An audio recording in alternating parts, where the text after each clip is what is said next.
Welcome you to the Teaching with Technology Brown Bag series. Today we'll be looking at good things come in small groups, exploring how and why to use breakout rooms in Zoom and Google Meet. We are very honored today to have Dr. Linda McCauley.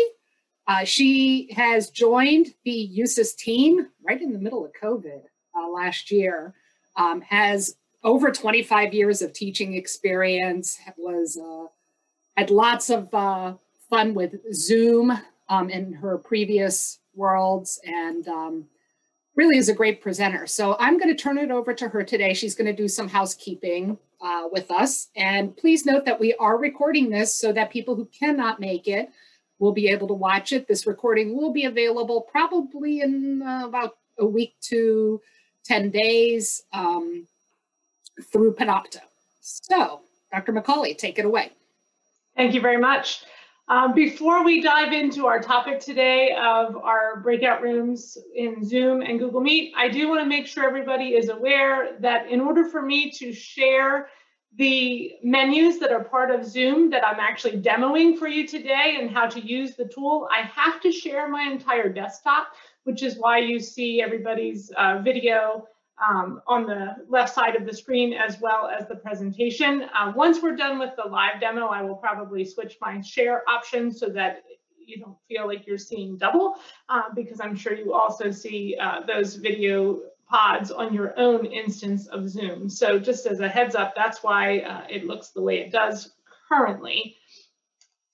We're going to have an interactive session, I hope, today, in the sense that I want you to ask questions. I want you to have every concern or question you have related to breakout rooms with Zoom or Google Meet addressed. So if you have a question during our session today, please use the chat and we will periodically stop to take a look at those or pause when it makes sense to answer those questions.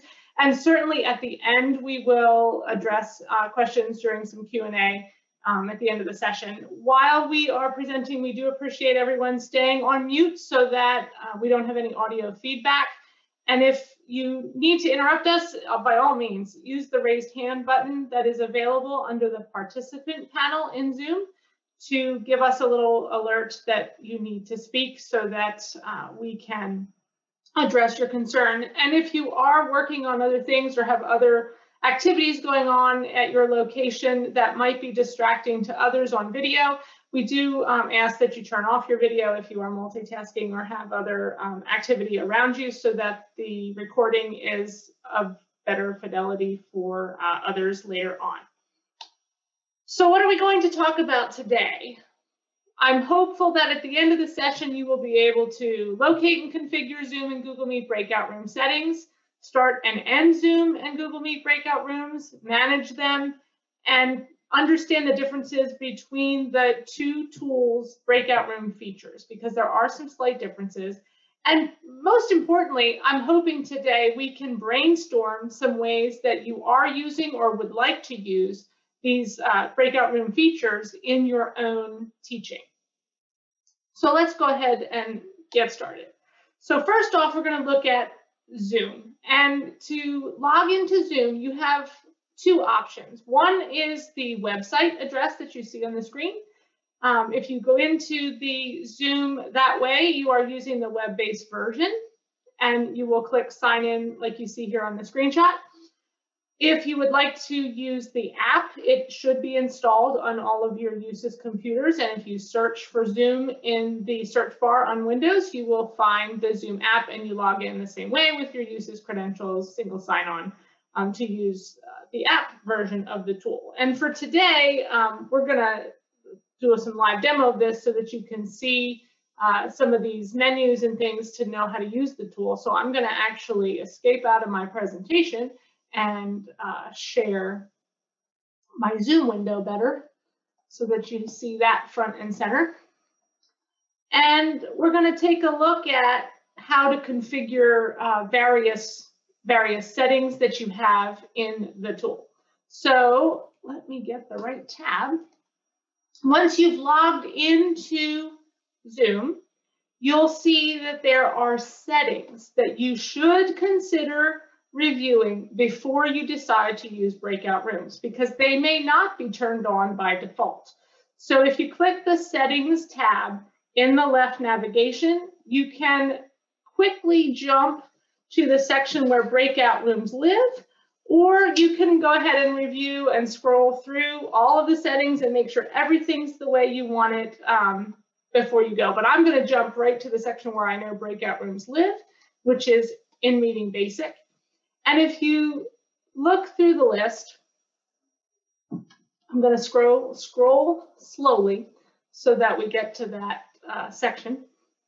Linda, I'm going to interrupt you for a second. For those of you that may have this really, really small on your screen, if you go to the very top under View Options, you can change the zoom ratio to make what she's showing much larger at your discretion. So it's at the very screen. I made it a little bit bigger too, if that helps as well. So I've scrolled far enough into the In Meeting Basic settings now that you can see there's a breakout room menu. And you'll notice there is a blue circle that tells you it's on. So if it's gray, it is off. If it is blue, it is on. Click it to toggle.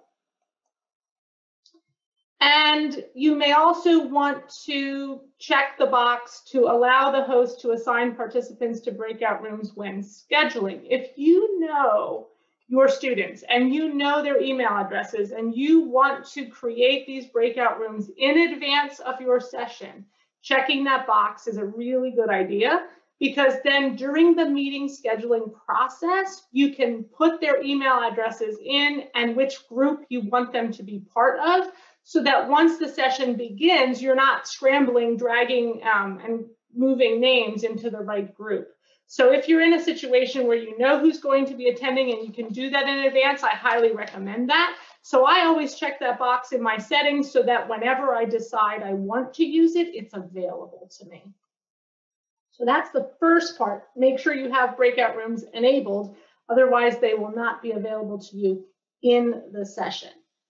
All right, and then the next part then is, once you've done that, how do you actually configure the breakout room and use it for your session? So I need to go back to my Zoom meeting to do that. All right, so once you have the toolbar available to you in Zoom, and by the way, if you can't find it, look for the Zoom icon, which is a blue square with a video camera icon in the middle of it in your taskbar of your computer. Now you'll see the Zoom toolbar at the bottom. So first off, we need to see that we have breakout rooms enabled, so we have a breakout rooms button. So we're going to start there. And now we decide, what are we doing? Are we using automatic assigned breakout rooms? Are we manually choosing where the students belong in their breakout groups? Or a newer feature of Zoom is the participants can actually choose which room they want. And I love this new feature because oftentimes I really just want students to pick a topic that they're interested in to meet up and talk about. So if I create the breakout room name to reflect the topic, then they can self-select what they're interested in. So 3 great options. Today, when we practice later on, I'm going to do assign automatically because I wasn't sure who was coming to the meeting. So we'll just do it randomly. And based on the amount of people we have at that time, I'll decide how many breakout rooms I would like to use. Okay, so we're just going to pretend for a minute. And we'll just say we're going to do 3 breakout rooms assigned automatically. And I'm going to create that. Now, it randomly assigns people. We may or may not keep this set up for later on because you can adjust it later. But I want to make sure you're aware of your options, right? Because the default may or may not be what you prefer for your teaching style. So you're going to click that options button, and you'll see by default, allow participants to choose their own room is not checked. So it's an option in the settings to create the rooms, but it's not checked automatically. So make sure you check that off if that's the option you want. Allow participants to return to the main session at any time. So This is checked off by default so that if somebody is finished in their breakout rooms, they can come back to the main session anytime. I leave that there because sometimes I sit in the main room, and that's a way for people to also come back to me if they need help and they haven't been able to reach me otherwise. Automatically move all assigned participants into breakout rooms is a setting that is maybe more appropriate for our K-12 educators that might use this tool, for students who cannot read yet, so that when the breakout room pop-up comes up to join, breakout room number 1, and they have to say yes to it, those kids may not be able to read that. So oftentimes our K-12 teachers are using that setting so that as soon as you start a breakout room, everybody is automatically placed there.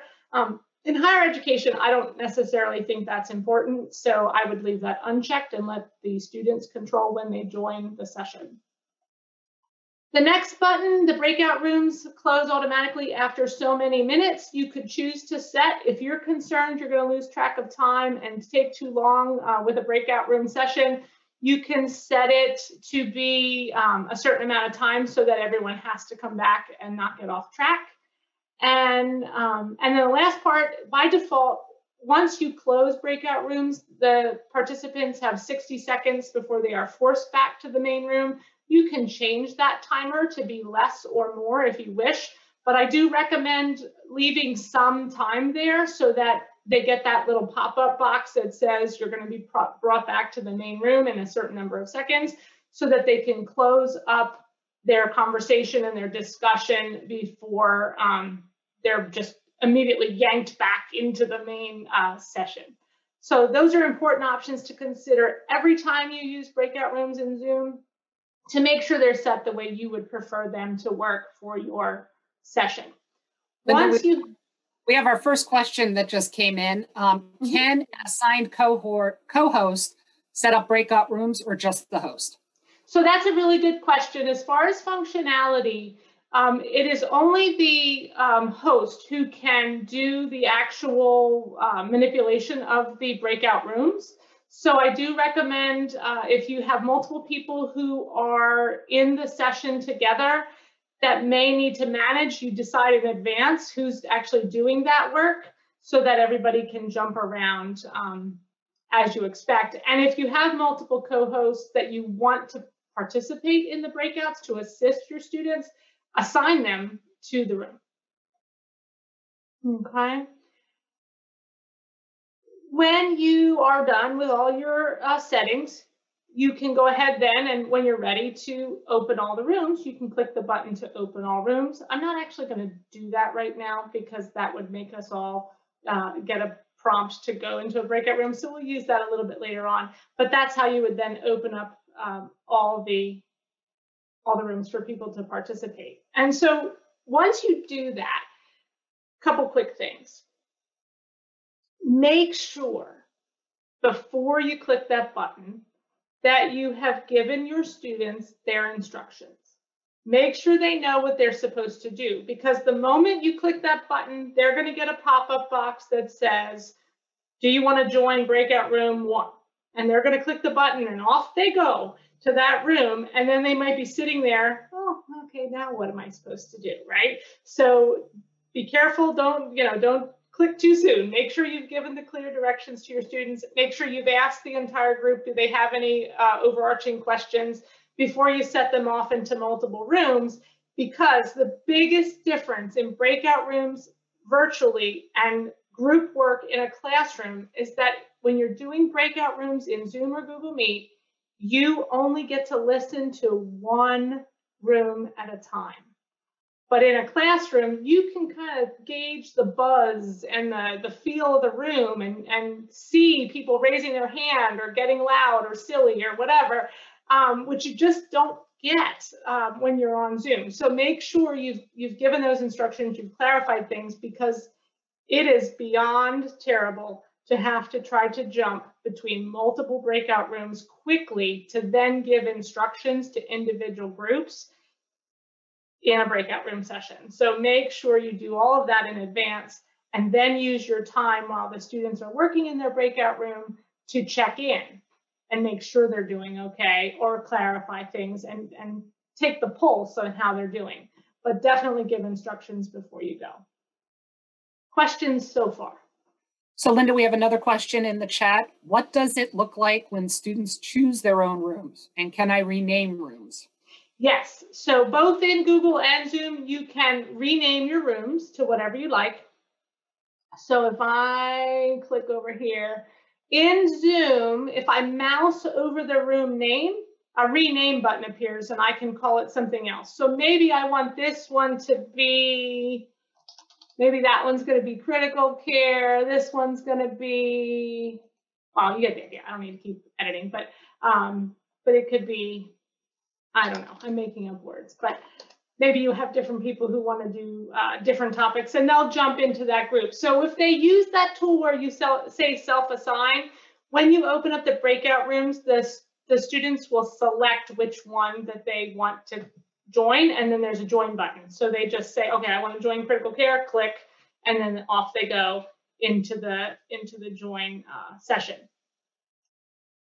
Another related note, if somebody is in the wrong place, notice in Zoom you can move them or exchange them. So, you know, maybe Amanda was supposed to be up in critical care and Dina was supposed to be down here in urgent care. I could literally hit the exchange button and flip-flop them. Or if I just made a mistake and put a student in the wrong group, I can move them to the group that they belong. So I often use the random assignment, but then edit it using the move feature so that I don't have to literally drag 30 or 50 students into a group.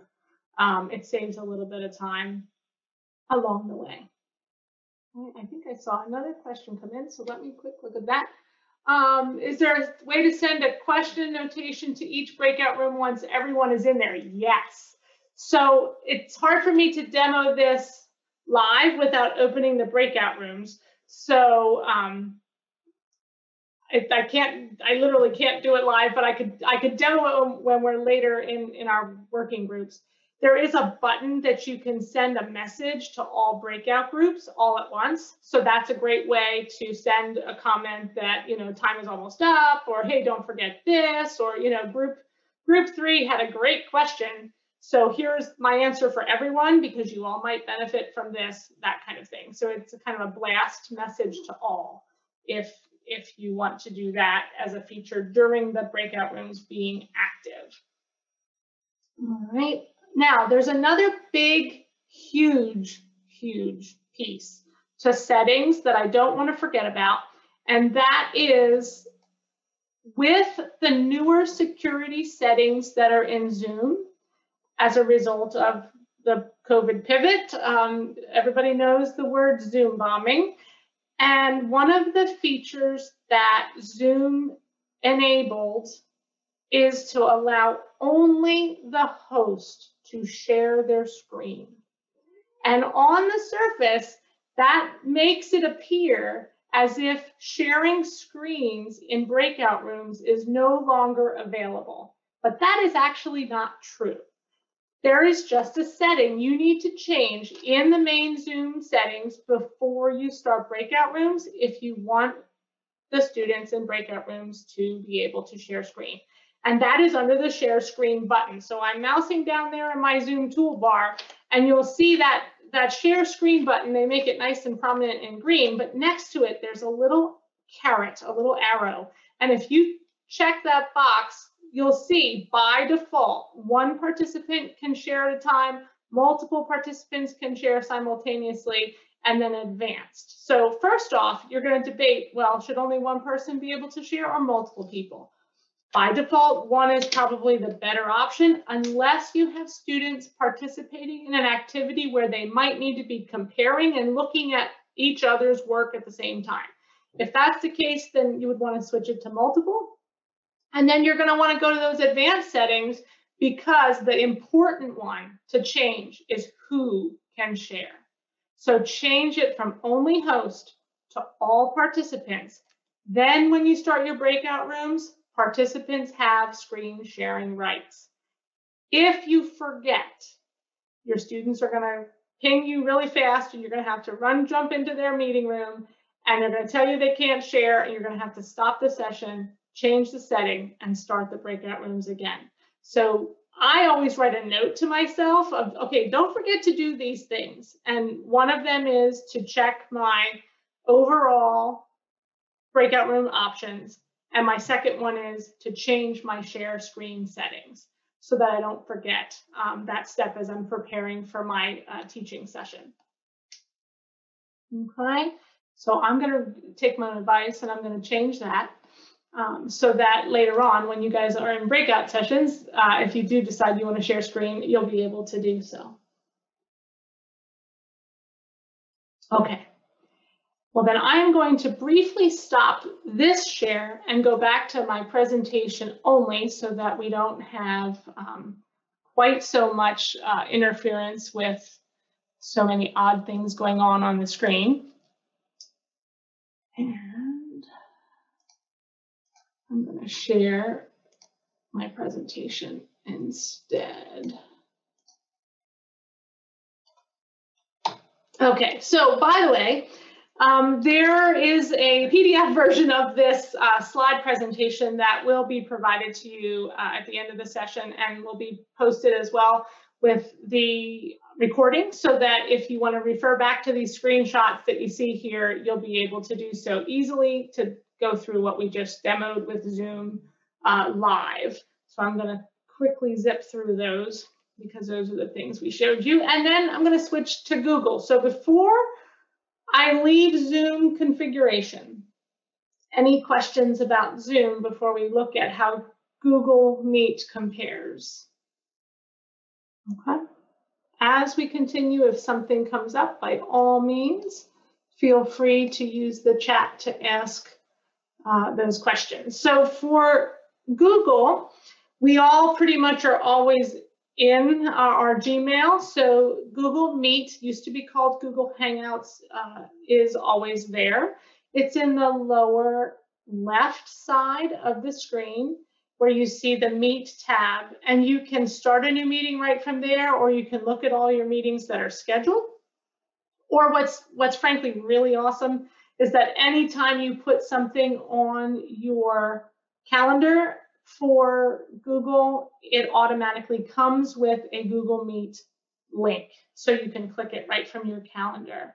And I see a question come in about, do you all need the same version as the host? And not necessarily. So if somebody has an older version of either of these tools, it will function, but some of the features may not be available. For example, in Zoom, if somebody hasn't updated to the newer version, they may not have all the fancy bells and whistles that are available if you have the newest version. I always recommend to my students to keep those up to date as much as possible, if nothing more than just for the security reasons behind these tools, particularly under the COVID pivot.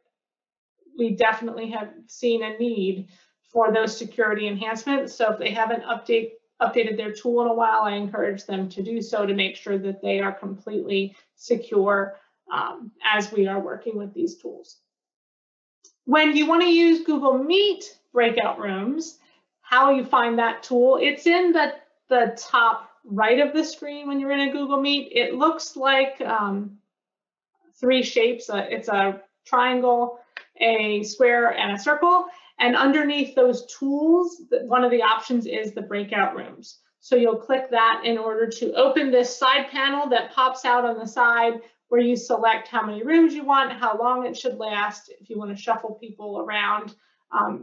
In Google, you can click and drag people to the room you want them to be in. And if you want to rename a room, you just click in the box where the room name is and type the new name.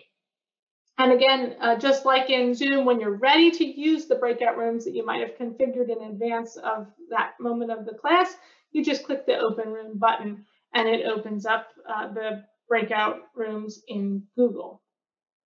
Both tools, when you're ready to start them, have that open all rooms button. And then the fun part, monitoring them. So it's a little bit different in both tools. In Zoom, you'll notice there is a join button next to all the room names. Same in Google Meet.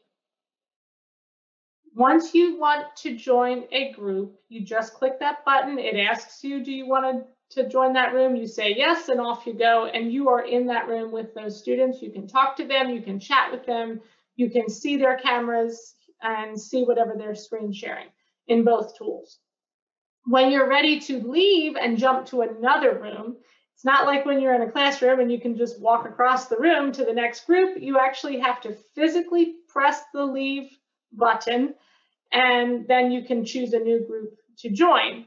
In Zoom, there is a 2-click process. You click that blue leave room button at the bottom right of the screen, and then the pop-up shows up that you see there in the bottom screenshot, and you have to choose Leave Breakout Room. Now, I put this in here because you might be thinking, well, that's obvious, Linda. Of course I would click that button. But I put that there because we are so ingrained to read top to bottom, left to right, that literally it is very easy as you're trying to manage multiple rooms and keep everybody on track to just click the first thing you see, which is End Meeting for All. And that literally closes the Zoom meeting for everyone, and they would all have to go back and rejoin if you click that by mistake. And I tell you this because this literally happened. I was in a virtual conference a few weeks ago, and literally, as they were beginning to start the keynote address, the person who was moderating the virtual conference clicked End Meeting for All instead of leaving the breakout rooms that we were talking in beforehand, just to kind of have a social hour beforehand. And so we all got kicked out, and we all had to hurry up and come back. And I felt bad for him because he was so embarrassed right before the keynote speaker to have to make us all jump back on the session. So be careful of that, because even seasoned users of this tool can make that mistake when you're just trying to keep everything, all the plates spinning in the air, so to speak, as you're teaching. Here's another tidbit that I want to make sure we point out about the differences between the two tools, because they're mostly the same. But the big difference, and what in my mind might make you choose one tool over another, is what do you do with late arrivals? So if you're going to use breakout rooms and you're concerned that either people's internet connections might be unstable and they might get kicked out and come back, or they might come late, definitely use Zoom. Because with Zoom, you can actually add late arrivals to a currently running breakout room by clicking the Assign To button in the panel that is in the breakout room panel. If they're missing from a group, you can literally put them in one right from there. Google Meet, as of today, you cannot do that. So if a late arrival shows up, or if somebody gets kicked out of the meeting and has to come back, you literally have to stop the breakout rooms, add the person who's missing, and restart the breakout room. And that's really tough for the students then to kind of get their momentum going again and keep their conversation going when they were so abruptly interrupted. So I would either encourage you to allow the people who are kind of stuck there in the main room to make their own group if needed, or give them an independent assignment if it's only one person while the other breakout rooms finish. And then if you come back as a whole group for a little while and then go back into breakout rooms later, you can add that person at that time before you start the breakout rooms again. So now we're at the fun part. You've heard some strategies maybe, or some ideas of how I have used breakout rooms along the way as I've been demoing the tool, but I really am interested in getting your ideas and hearing what you have to say and how you've used breakout rooms, or how you would like to use breakout rooms to keep your teaching interesting and innovative, and to keep the students focused, right? So that's, to me, that's the biggest piece of breakout rooms, is like, why do all this? Why have to worry about jumping between, you know, multiple breakout rooms as an instructor? And really, the main reason is to maintain engagement and focus for your students so that they stay attentive to your session. Because if you talk too long, they're going to start looking at their phone, or they're going to start watching a YouTube video, or they're going to pet their, you know, cat that's sitting on their lap, or whatever the case might be, and they're not going to stick with you. So I encourage you to use breakout rooms as a way to kind of mix up the classroom a little bit, so to speak, so that they refocus and maintain attention. So we're going to actually do that, because I've been talking much more than 15 minutes. And we're going to use breakout rooms assigned automatically. And I'm going to give you about 5 minutes to work. And there will be a 1-minute warning before the room's closed, so you have some time to tie up your conversations with your peers that are working with you. And I'm going to ask that you quickly designate a note taker. And so that same person will be a team speaker then as we come back to the whole group. Hopefully we can take a few minutes to share some of the ideas that you've come up with. And I really just want you to share with each other, brainstorm ideas of how you might use breakout rooms in the work that you do, in the teaching that you do, and have that note taker jot some of those ideas down so that you can verbally share those with us when we come back together. Or if you want to get real fancy, you're welcome to, you know, type something up on a Google slide or such, and I've given y'all share rights, so you're able to share if you'd want to, but I want to make sure we're dynamic and quick about it, so verbally is fine. And then we'll come back and we'll share some of those, and I'll take additional questions at that time if we have any with the remaining time that we have. So I'm going to model and practice what I preach, and I'm going to ask, are there any questions about the task that you've been assigned to do that you'll have 5 minutes to do before I open up the breakout rooms?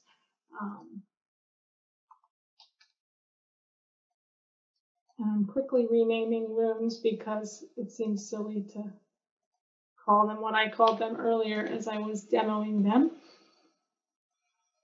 All right. Then I'm going to go ahead and open all rooms and give you the next 5 minutes or so to brainstorm your ideas with your team, and we'll come back and share after that. All right, welcome back, everybody. Everyone's starting to make their way back to the main room and activating their audio if needed. As a side note, once breakout rooms end automatically, you can tell that everybody's been brought back to the main session, one, by looking at the video feed that you see, but also in the breakout room panel. When people are in a breakout room, there's a little green dot next to their name, and when they bounce back into the main room or the breakout rooms end, the dot is a gray or white circle instead. So I could monitor very quickly, looking at the list, that breakout room 1 was all back, and then some other people in other rooms were still talking, so I knew it wasn't time to keep going with the main session until the timer actually ran out.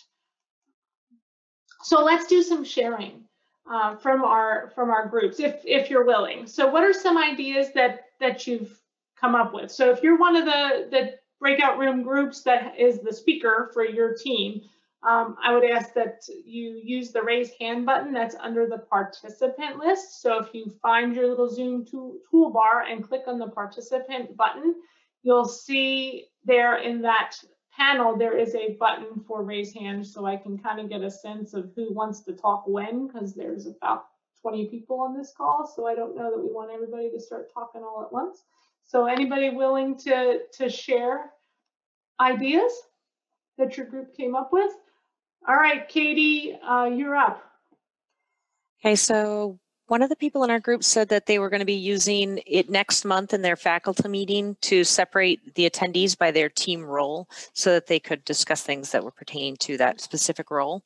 Another said that they were using use them frequently for small group discussions and presentations before coming back together to discuss with the larger group. Another said we use them for smaller case study discussions and for trainers to monitor what's happening in each of the rooms by bouncing in between the rooms. And then another expressed concern that the people are going to be getting kicked out of the breakout rooms because of the versions not matching. And that's kind of a concern for them. Yeah, actually, that's it for us. Yeah, that will not, if somebody's version doesn't match, they aren't going to get kicked out of the breakout rooms. But, well, if you have a really, really old version of Zoom, I suppose you might not be able to assign them back, because that is a feature that wasn't always there, but I think it's been there for at least a year. So I can't imagine people haven't updated in that amount of time. Are there other teams that are willing to share ideas? Okay, P-Man, your hand's raised. Go ahead. Make sure you unmute for us. Thanks. So there were a couple of things, well, a couple things I brought up, and a few of them were, I work with the School of Medicine. So we have been using both platforms really throughout the entire time that we've been distance learning since August. I think we're in a rhythm now. I feel like, and I was explaining in our breakout room that the best way for me to potentially see what works better is just to ask faculty what their goals of their session are. I think Zoom works best when you don't have too many specifics as far as, if you want students to pair it with faculty, or if certain students have to be with certain faculty, or certain faculty have to have a certain number of students. In my experience, and I'm seeing that there are some updates in Zoom, so I haven't revisited this, but in my experience, if you don't have those parameters, Zoom works best. If you want to just throw, have a faculty member meet with students in a big group, put them in breakout rooms, come back, do it again, that all works good. But a lot of our small group sessions involve very specific, these faculty need X amount of students, or these particular students to meet up with. And we found that just having them join a Google Meet session is far better. So in that case, you do separate Meet links for each group, right? Yes. Right. And then another thing going on Google Meets is I think some of the functionality of Zoom is nice to have, which is why a lot of people elect to use it. But one of the bigger issues that I have with Zoom is that, as an administrator, yes, I do help faculty kind of get all of this together, and which means that I would be making these virtual sessions, but that means I own it. And I don't have time to go into a Zoom meeting to run and coordinate it, because really my job is setting it up and getting the faculty what they need. And someone else mentioned this in our breakout room, is that you own it. You can't pass it. I mean, you can't be an alternative host. Yeah, I was going to say you actually can. Because we all have pro licenses for Zoom, when you schedule your meeting, if you go to the very bottom of the scheduling screen, there is a field called alternate host, and you put other people's email addresses in there that you would also allow to be a host. And so they also could start the meeting. So if that is a concern, that is the way around that. You make sure you add those folks as the alternate host so that they also can start the meeting, and then you never have to touch it. So what about, I think there are some faculty who don't understand that alternate host role. I think they always wait for me, because I had a faculty literally wait until I signed on and started, which was like 2 minutes before it started. And then they came in. I was just like, no, you could have started it. Right. So I wonder in that case, if the faculty member did not sign into Zoom first. So, because that's a very common problem. folks click on the link that they've shared with students and they're not logged into Zoom, so then Zoom doesn't know you're the host because it hasn't authenticated you as the user that has created the meeting. So it will say guest next to your name. And in the case of security settings, if you set a passcode or a waiting room, that person then couldn't necessarily get in because they didn't have the host key. They didn't have the host password, or they didn't have the ability to get out of the waiting room until you started the meeting because you were designated host. I'm guessing that's what's happening in those situations because it's so easy to forget that you have to log in first. And I would also assume that this would only, alternative host is still only limited to those with the ushis.edu address. Is that still correct? Because we wouldn't be able to do outside guests. And that's another issue that we have is Correct. A lot of faculty want to use Zoom because they have outside guests who are used to Zoom and not Meet, but we can't give them any host privileges until they sign in. Correct. And then we have to do it there. Correct. You can manually change anybody to host or co-host once the meeting begins. Okay. Yeah, the other thing also, nice to see you. You want to consider that maybe doing a short training on how to log in and going over that. I have found that some faculty are having that kind of, how do I log in and why do I have to log in here and how do I have to go in there? Because we're so used to just pressing a button on Google and we're so used to just pressing an invite button. And that, is part of the train up for using it that I think we're missing a little bit. Right, because in Google, we're already signed in, right? So as soon as we start our workday, we're already all signed in to Gmail, and so then we're signed into Google Meet. But in Zoom, it's a separate tool, so you have to make sure that you're signing yourself in before you actually can enable those host features that you've scheduled. I know we have about 10 minutes. I wanted to say that Dr. Marsalis has put in a link to a Google Doc. Yes, I know some of you won't be able to access that document. But if you are interested in filling out and giving us some feedback, please let me know. Also, I've had a lot of requests for people getting some sort of a certificate to show that they've done this. If you're interested in that, I'll put my email in the chat and feel free to email me directly and I'll put together something if you need it. Linda, I'll let you take it away again. Okay, I will come back and ask if anybody else has other teaching ideas that came up in your group in just a moment, but I want to make sure in case some folks have to move on to the next part of your day that you are aware that in the PDF that we will be posting a link to shortly, there is a whole bunch of links at the very end of the presentation for help guides on how to use Zoom breakout rooms as well as Google Meet breakout rooms. That they are hot links in the document that you can use. And you can see that in the chat box right now so that you can refer back to this later on. And I will also open it up for any other questions that anyone may have. Also, if you are not able to access Google Drive, send me that email again and I will make sure you get those slides.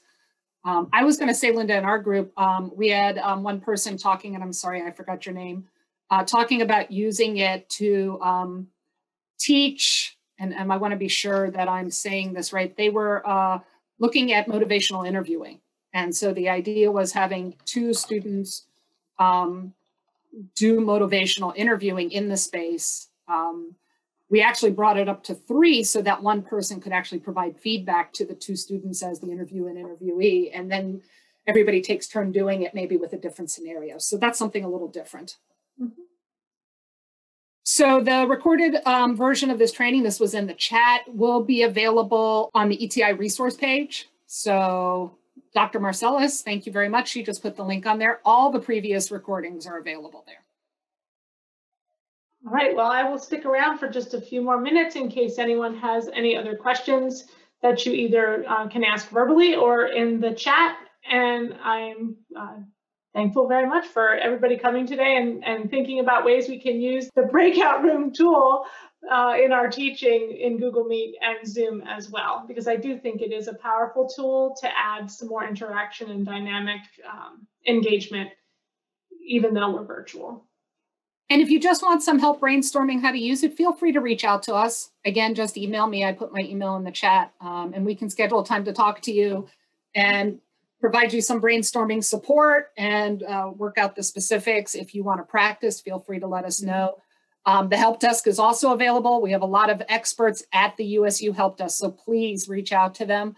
They have a great deal of wealth and information that they bring to this beyond what we've showed you here today. So please feel free to reach out to them as well. Yeah, there's a lot of things that you can do with web conferencing. Breakout rooms is just one piece of it, but certainly we are available, and the help desk is available if you would like to brainstorm some other ideas and ways to use these tools. Have a great afternoon, everybody. Thanks for coming.